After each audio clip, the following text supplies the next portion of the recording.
Last month, Vice President Joe Biden visited Paris and London, and on the two-day trip spent $1 million on hotels. Vice President Biden, along with his wife, staff, and security, stayed at the Hotel Intercontinental in Paris and ended up with a $585,000 tab for the night. While in London, the vice president and his entourage stayed at the Hyatt Regency for $460,000. In a public statement, a State Department official has said that the costs are on the same level as other high-end international trips. Now, these trips include not only accommodations for the vice president, but also staff, security, and military personnel. Indeed, for the London trip, the vice president required 136 hotel rooms for the evening. But in direct contrast to Biden's lavish five-star accommodations is the frugal lunch that U.S. Treasury Secretary Jack Lew had last week. After meeting with President Xi Jinping, Lew and his three aides enjoyed dumplings at a local restaurant for 109 yuan, or about $15. Now over to Weibo for some comments on how U.S. officials spend taxpayers' money. As vice president, he represents America. The security expenses are completely necessary. This is not a matter of costs, but a matter of safety at all costs. The Biden affair stands as a contrast to various high officials and ambassadors in China dining at local restaurants at low costs. I don't think we can call this a show or a sham, but rather I think we can only admit that the Americans are masters of public relations. These foreign politicians have little choice in China. No matter how expensive the food is, you cannot guarantee any sort of food safety standard. They might just as well have a bowl of noodles.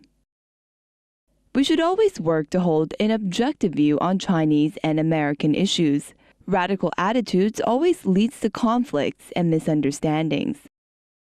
The Chinese government under new leaders Xi Jinping and Li Keqiang have voiced their commitment to fight official corruption and reduce excessive spending by government officials. Now, by some estimates reported in Chinese media, government spending on dining, travel, and cars have reached almost 10% of 2012's fiscal revenue. During his debut speech at the closing news conference of the National People's Congress in Beijing, Premier Li Keqiang pledged a suspension on new government offices as well as reductions in government payrolls and official cars. Now, these measures will free up more money for social welfare programs at a time of slower economic growth. Extravagant government spending has long been a source of public outrage and has resulted in small-scale protests in some cases. Now, during the speech, Li said, quote, "If the people are to live a good life, their government must be put on a tight budget." Li also said that the central government plans to lead by example and that the local and regional governments are expected to follow suit. Now again, over to Weibo to get a sense of how Chinese net users view government spending in the U.S. compared to China. It's not reasonable to hype Western politicians' frugality so much. There is so much more to the story. A government that has checks and balances built into the system and a supervision system works the best. However, there is no such thing as a utopian society. At least the American government released the expenses publicly. So what about the Chinese government? Do we even have a chance of knowing anything about Chinese official spending?